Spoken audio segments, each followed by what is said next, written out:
Hi all, I hope this finds you well. This is Nick from Elite Outdoor Fitness. I'm doing a video on this. I've just done a short, but like 3 minutes is not long enough for me. I'm detailed and I needed a bit more time. So I thought, right, I'm going to do a video as well because it's really important, because I do the 3 minute stuff and then I put it down and think, now I should have, we needed to capture that.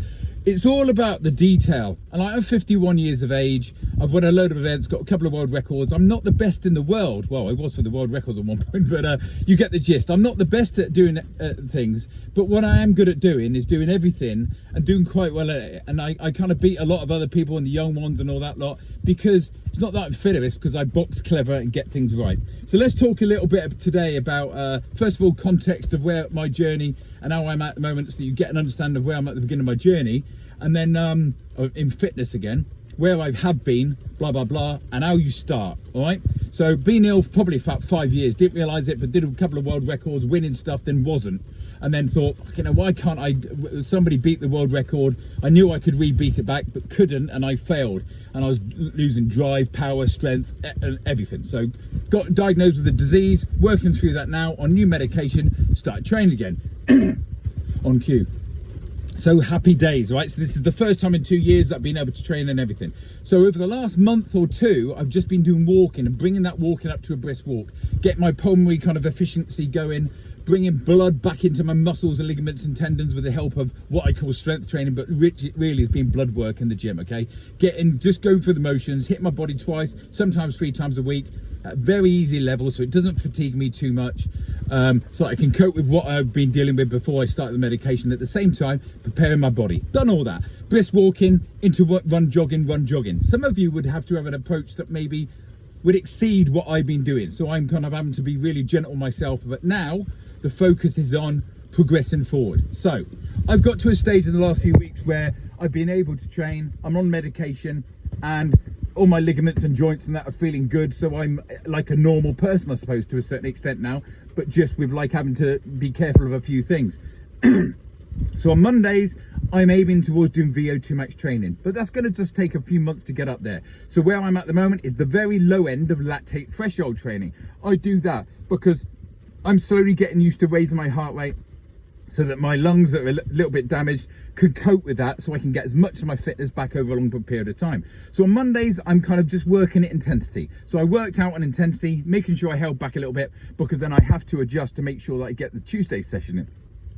Tuesday session for the moment is a very easy recovery run, okay? I'm getting my body used to not only running, but also be able to run at efficiency level, or shall I say, LSD recovery kind of level, zone 2, but be efficient enough to keep my heart rate down, okay? So if I go out and run for too long, like 40 minutes was long enough for me yesterday, it was just about right, okay? Because I built up to that. But if I'd gone and done 50 or 60 or 70 minutes, no matter how slow I ran, my heart rate would have gone above the blue zone. It already started to after about 35 minutes. And in actual fact, if I was to show my stats on here, you'd see that he spent most of the time in the blue zone and a little bit in the green, and his pace was dropping off. That's because it was too far for me to stay in the LSD zone, okay? So what we're trying to capture here is what my start point is. If you can find your start point at an LSD or recovery type pace, the slow kind of recovery runs, then you'll know what your start point is for efficiency, okay? Not that you'll be starting efficiency straight away, but in a few weeks' time, when I start going, right, maybe on another day, like on a Friday or a Saturday, when I'm not doing an LSD, I might put an efficiency session in.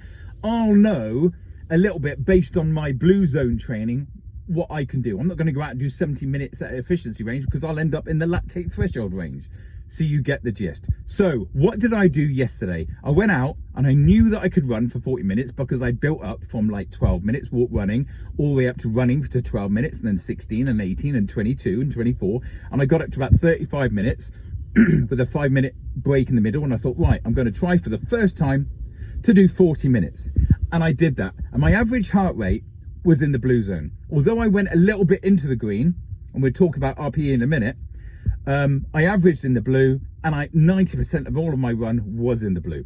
So I captured a distance for 40 minutes, which was about 3-something miles, that was okay for me. It was just enough. Anything more, and I would have gone on into a different range, and I didn't want to do that because I need to understand what my heart rate is over that distance so I can capture my start point, right, from my running, from my slow recovery runs. I think I was at about a 10.5, 10:45 minute mile pace. So if I increase my distance of the run above 40 minutes, or I ran faster, go into the green zone. So I can't get around that. The only way of doing that was to run faster, but for shorter, maybe for 20 minutes. But what I found was, over the last few weeks, I've been practicing it a little bit, is that even if I ran slightly faster, I'd go into the higher range. So my actual start point, it doesn't matter about pace, is a 10.5, 10:45 minute mile pace over about 3.8 miles or whatever it was for 40 minutes. So that's my start pace, and now I can grow on that.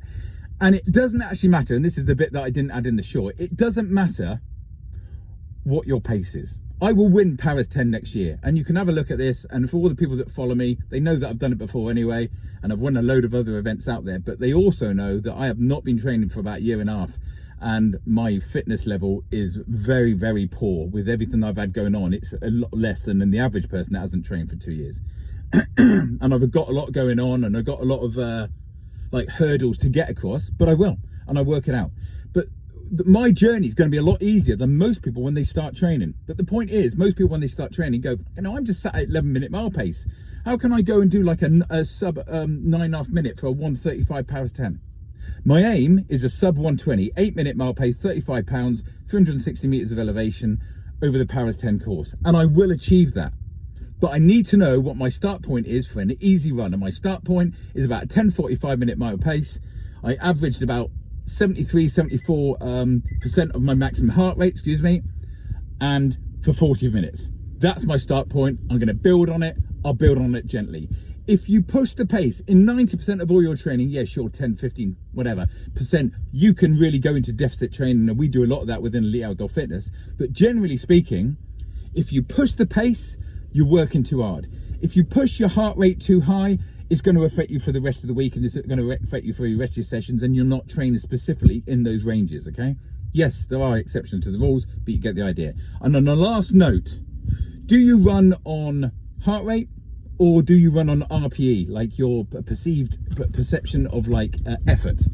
Now, what I've learned, because I didn't think I could learn that much more, but I do every day, of course, is that when I'm at this stage at the moment of the game, and I'm coming from absolute nothing, which I've never really done before, RPE has been quite useful. So I had a look at this, I've researched it a lot, I kind of get a little bit anal with stuff like this and researched it, and what I found was sometimes people have just a bit more of a tolerance, and I think because of my history, my background, and now I've kind of been training since I was maybe 14, I've got that. And so, although yesterday was a good example, you can run on RPE in the first 2 or 3 or 4 months and just see how you feel. So when you're going out and doing your easy runs, you might find that the heart rate is up and down and up and down. It's like when you go on holiday and it's hot or it's cold or whatever, there are lots of influences and different factors. When you start training, your fucking diet shit, your HRV's rubbish, you're sedate, you're not sleeping very well, nothing is working very well, and your heart rate isn't going, boom, we know where we're at and we're going for a 25-minute walk, jog, etc. It's up and down and all that lot. So give it time to settle, and then you can work with the heart rate ranges. If you need any more information on this, come and join us at Elite Outdoor Fitness. Thank you.